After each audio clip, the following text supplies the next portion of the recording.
I'll walk you past this one quite fast as they, Jeannie likes to bark. She's a bit of a nervous dog. So if she sees you guys, she just might want to ask what's up. So.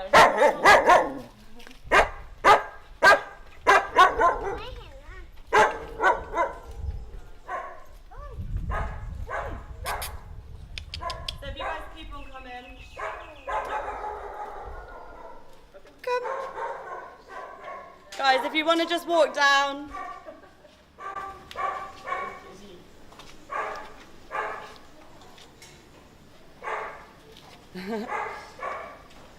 So, yeah, if you're out of her sight, she may not bark. So she's just a bit nervous, a bit more on the sort of cautious side, and that's the reason for the barking. And if she starts barking, then all of the other dogs start barking. So I try and like keep you guys away. And then Aladdin, he's a lot braver. They both came in as puppies on the same day. They're not related, even though they look like they could be related. And we socialise them together and they're best buds, so they really get along, and that's why we keep them in that pack over there together. Also in there was Noodle. I don't know if you saw her, she was a browner dog. She's basically really maternal, so we always put her in with the puppies, and she's really good at socialising them into becoming bigger dogs. So she's never had her own pups, but for some reason she's just super maternal, so it's a really handy thing to have. In this one, I think Shep was just out, but she's gone. We have Shep, so by the name, I know you can probably tell, she's got a lot of German Shepherd in her. So she's about 1 year old, and if you ever met German Shepherds before, they have a lot of energy. So we're really looking for someone that can adopt her, that can put some time into really socialising her. She's such a lovely dog, so friendly, but she just needs someone that can understand, you know, the work, I guess, that goes into German Shepherds. Also in here we have, oh no, I thought it was just a dog ball. We have Sanchez. So Sanchez is normally out lounging, but I think he's probably underneath, obviously it's quite hot. Sanchez actually has marks on his neck, so big scars under here. That's because his owner tied him to a tree and he basically got attacked by a pack of other dogs and wasn't able to run away, wasn't able to defend himself, so that's the reason for the scarring on the back of Sanchez's neck. And then also in here we have Yak. I don't really know too much about Yak other than his name means giant in Thai. And if you see him, if he comes out, he's quite a big dog. Okay. So that's the reason for that. And then I'll just move you guys along. So in here, this is where we put the pack dogs at night time, so they come in here to sleep. You can see the bed dogs, the dog beds.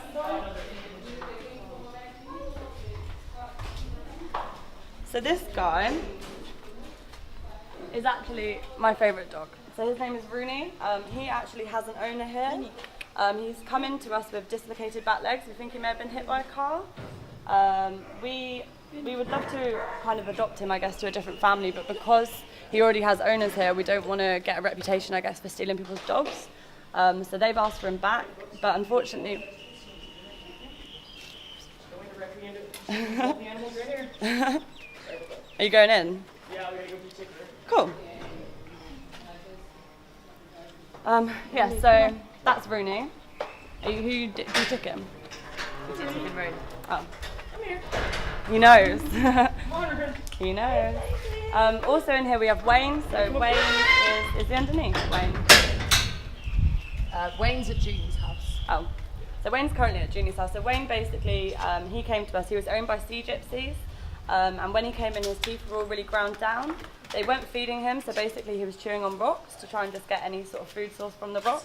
But basically, Junie, our founder, who I was telling you about, he basically fell in love with her and she fell in love with him. So she actually has him over at her house, which is just over at the back there. Yeah, I'll move it guys along. So basically at the moment, Katie's just de-ticking Rooney. So they do this pretty much every day. They'll go and check the dogs and just make sure they have ticks. If they do, they'll take them out, they put the ticks in alcohol and the ticks die. So. Come on through this way, guys.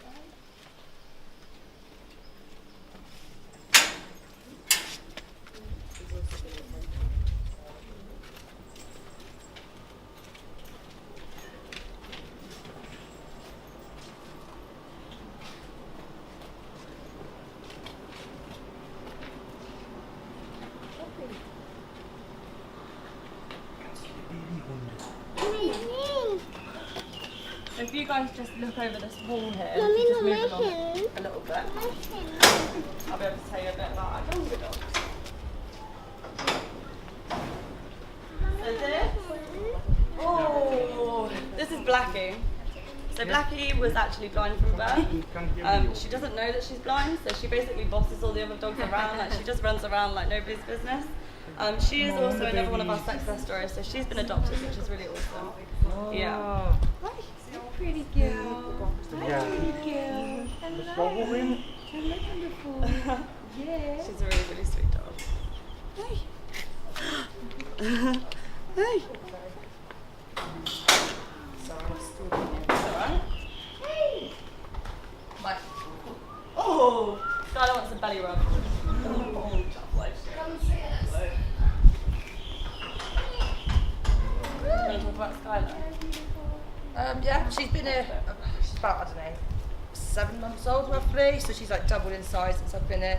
Really, really sweet puppy. She's the really old soul. She just wants belly rubs all the time.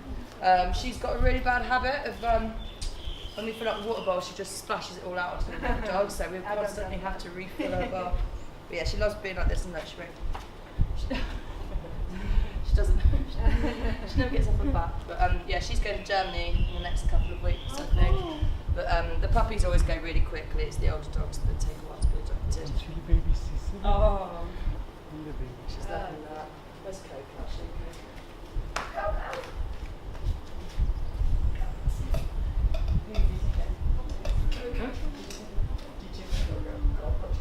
This is Coco. So Coco's another really sweet. Her and Skylar are best friends. She got adopted in 2 hours. Oh wow. She, when I met her, you could hold her in one hand. She was tiny, so we thought she was going to grow to the size of like a chihuahua, but she hasn't stopped growing yet. So I'm not too sure how big she's going to get. But again, really, really, really sweet dog. She spends all her days playing with Skylar. She was being fostered by a girl called Kat, but she injured her knee, so she's had to go home. So she's back here again. But she's adapted to it quite quickly. Yeah, that's those two. That makes me tea ticker now. And so the puppies in here, I'll just leave them in there for now, but there was 3 of them the other night. There was a big thunderstorm the other night, and we had some night staff, so there was a bed in the kitchen there that Pumpkin was actually sitting on. So every night we have someone that does like a night shift. So during that night we had a big kind of crash outside, and we went outside to investigate, and someone had basically just dumped 3 puppies on our doorstep. So there's 2 different litters in here. There's those 3 guys. And then we also have 4 puppies left from a different litter. So we had 7 from one litter, and obviously puppies are adopted quite quickly. So we just have 4 of those left. And they are actually named after the 7 dwarfs, so it's pretty cute. Cool. Alright, see you guys. Yeah. So just walk you out this way. Thank you.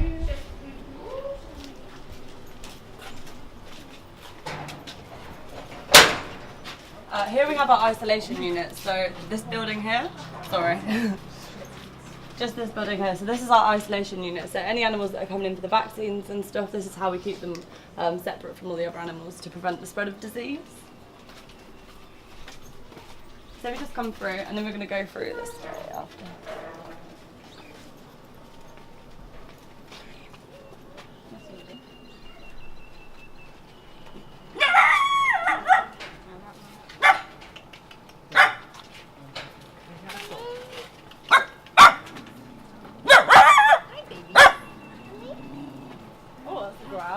So we have Bailey, the browner dog, and then I haven't met the other dog unfortunately, so I can't really tell you too much about this two. But I was watching them earlier, and they love chasing each other around and going through the bottom of the tunnels. It's incredibly sweet. Cool. So just back through here.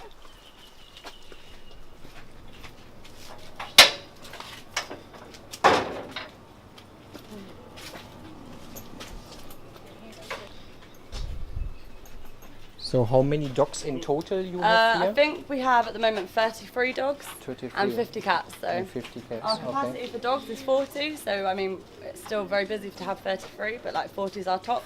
And yeah, we're at the absolute capacity with the cats. So.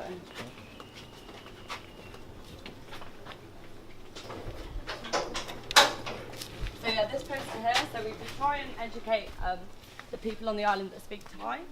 So this is just basically a cat cat's life cycle, I guess. So this is the reason that sterilisation is such a top priority for us. So that one cat can have 4 different litters, and then those 4 different litters within a year can create that many cats. So one cat in 1 year can create 80 cats. So that's the reason we have such a top priority as sterilisation.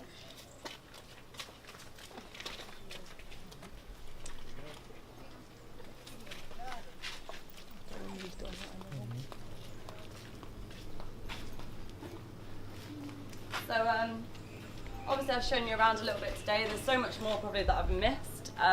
We are all basically ran on donations, so any money that we get is because you guys have come here and supported us. So please feel free to browse our shop. Anything you do buy obviously goes straight towards the animals and helping the animals. So yeah, thank you so much. I hope you enjoyed it. Okay, thank you very much. Thank you. So this is really a cool place and amazing what the people are doing here. Really great. If I not have 2 dogs already, we would take one. Emily fall in love with one of the puppy dogs already, but actually we have 2 dogs at home already. Maybe in the future, let's see. If you guys want to know more about this place, and especially because they are also looking for donations, here are the informations.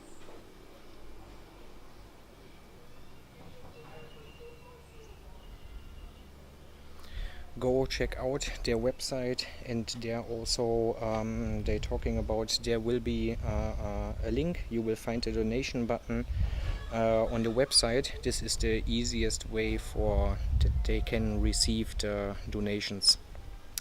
It's really impressive how this place starts. Actually, there is a Thai cooking school somewhere here on Lanta. Let's see if I can show you that one. This is the name, and from this cooking school, the owner start with all the money what he make with the cooking school to build or to buy this land here and build this area for the animals. Great people. So I hope you enjoyed this little vlog about Lanta animal welfare. And then see you again soon.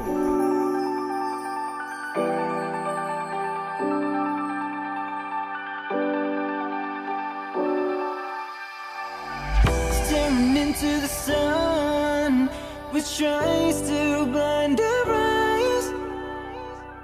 Oh, we're dancing forever under the beautiful skies. Somewhere over the ocean, a spark just to ignite. I'm stuck in my hometown, waiting for your reply. All I see is darkness, there's no sound, only silence.